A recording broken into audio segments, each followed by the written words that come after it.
runtii dhanka iyo ciyaaraha ingiriiska maanta waxaa jiri doona 3 ciyaarood oo weyn ciyaaraha jiri doona waxaa kamid noqon doona ciyaarta Arsenal tan Manchester City iyo tan Liverpool runtii caawa England ciyaaraha ayaa ka jiri doona runtii oo ciyaarta ugu adag waxay bilaabanaysaa maanta 3:00 galabnimo gambarkeenu baan dhiga doonaa 3:00 galabnimo Crystal Palace Liverpool baa ciyaari doona waana ciyaar muhiim ah runtii aanu aragno haddii Liverpool ay maanta haddii Liverpool ay guuleysto waxaanu arki doonaa wali in Champions-ku ama xaamilu laqabku kooxda horyaalku haysata inay mar kale u socdaan in horyaalku difaacdaan laakiin Liverpool oo maanta soo kufta waxay tas ka dhigan tahay in wali horyaalkan sanadkan cid kasta ay ku guuleysan karto haddaba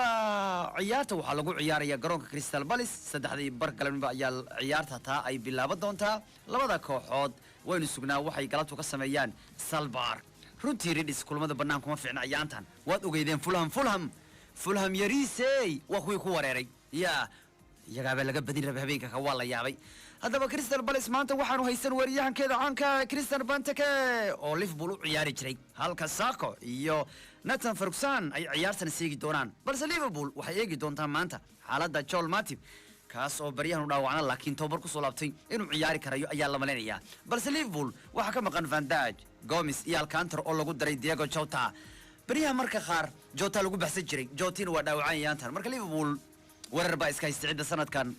amara haysto wala wareerinoya dhaawaca wareerinaya laakiin kooxaha kale u muuqdeen ka faa'iideysan karaan kooxdu sanadka dhaawaca ay galaan sida City horyaalka laga qaadi jiray City sanadku maxaa dhacay dhaawaca lagu imtixaamay waa la wareeray horyaalka laga qaaday laakiin Liverpool iyadoo dhaawac lagu imtixaamay oo sanad Van Dijk u maqnaanayo oo mid kasta oo Alcantara la soo gatay laba ciyaar bis uu kooxdu ciyaaray Jota la soo gaday hadda uu maqnaanaya muddo ilaa Febraayo leeyahay ama January dhexdeeda imaan doono haddana yaa ka faa'iideysanayay maxay la kooxu kale Ingiriiska ma maintain gareyn karayaan ama joogteen karayaan bandhigooda marka Liverpool iyadoo ay jabsada xataa iska celin kartiin aridinka arwax dhintabaatiin ilaahay amarkiye shaqa marabtiin habeenadeed waxaan arkay Tottenham yaa lagu garaacay mataqaana hebelo wali mise Tottenham lagu garaacay hebelo leewa macnaheedu hebelo ma aha asaga Brad Williams baa reeday laakiin hebelo maxaa u dhaman taqaana waxaan cunug yar waan yasayaba hebelo leeldi kaga baday ka war Williams cunug yar dheer u muuqdo hadii garabku saarto kala dhacaya asadan tuurmaya ayaa leedku garaacaya oo Kiinison lagu celiyay nimankaas marka shaqay diyaar u yihiin idinka shaqo diyaar uma tihiin ciyaarad meesha ku haysan هلا بينا بدينا يسين كوكولات الرقادين يسين هاي ريال كبير ما نقدر به أدليدهين مركني من كان وحكي لوا عمامة ده صحبة قربك كوه يسن هدي ما أنت أي بديان وحي عدينيان إن أي مركله ريال كان دوان كران ولبا ياردن وحي وشاقي شالا يارد نيكالي رادو الكانترو إنه نقضنا جنوري كوحدي صحيح عصب محايا لي جنوري وحولنا الكانترا اللوريقنا سبتو الكانترا مو عياري بوله وحبدا سيدو إيماد ليفبول لابا كولن بس مو عياري كورن لابا كولن بيسيا اي ليفول عياري اسوق معنو waa dhaawaclay marka January markuu soo laaban doono wuxuu noqon doonaa level saxiix cusub Sadio-Mane ayaa ciyaartan la filaya inuu Crystal Palace waalo maxaa yeelay isaga ayaa mar kastaba Palace garaaca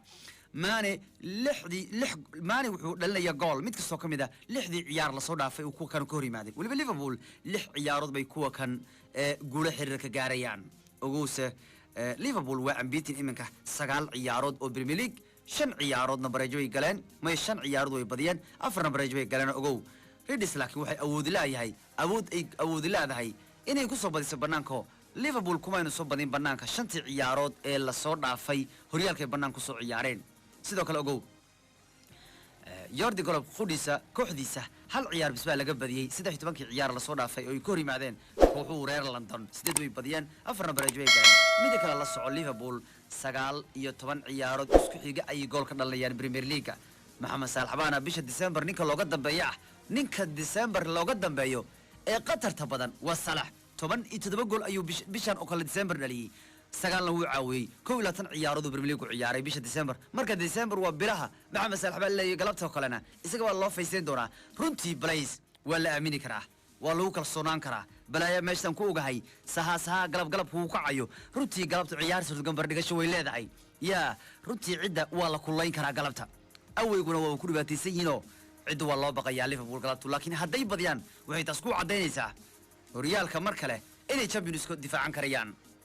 وكايو قوليها كلا شيخ منصور بريهن وكتشبنتها ساوثهامبتون بي لا عياريان سيتي waxay la ciyaarayaan 6 maqribnimo City baa ciyaarayso Southampton bay wajahaysa wareysta iska jir Southampton waa sodor stayaantan yaa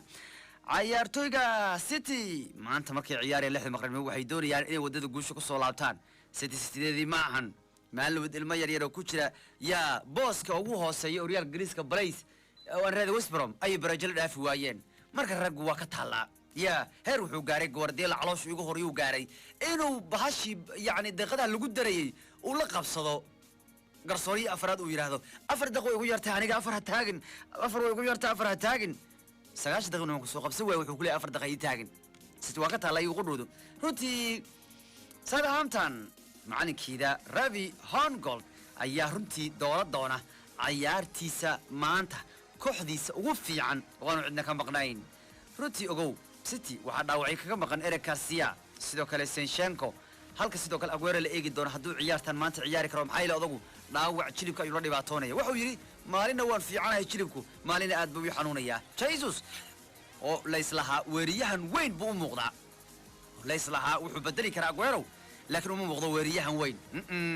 canugan wali uma muuqdo weeriyahan weyn lagu tashan karo oo City xumbaari kara ama dush saari kara maaha runtii asagu إلا هذا هو يقول دريسنا يا حتى متقنا شو تارجت إنه سمايو شنتي عيار الله صدق في بريمير ليغا أقولنا سيتي وحي هذا براجس وقش الله عيار سوحيجا هدي ما أنت بربراي قش وحنا قدون تها صدق عيار سوحيجا ستين بربراي قش ومرك يقولي ستانيو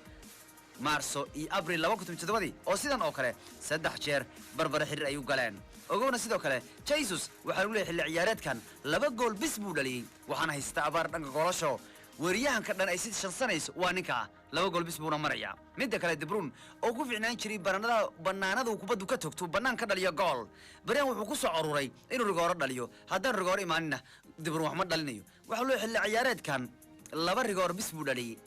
gool open play wili ma dhalin oo gool caadi loo dhaliyo wili ma dhalin baa leeyahay marka City waa ka xilliga bay soo gali doontaa halka caawa ciyaartu ku adag ay ka dhacayso Goodison Park waxaana ciyaaraya Everton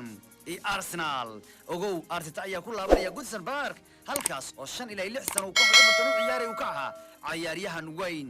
oo ay Everton ku jecel yihiin waliba Everton wuxuu dhaliyay 27 gool saddex lixna uu caawiyay 174 kulan oo Premier League u soo ciyaaray Arteta kooxdiisii hore Everton maanta igu ka hor imaanayo xilli shaqadiisu ay khatar badan ku jirto maxaa yeelay Arsenal 5 dhibcood bis way u jiraan in sanadkan u laabtaan heerka hoose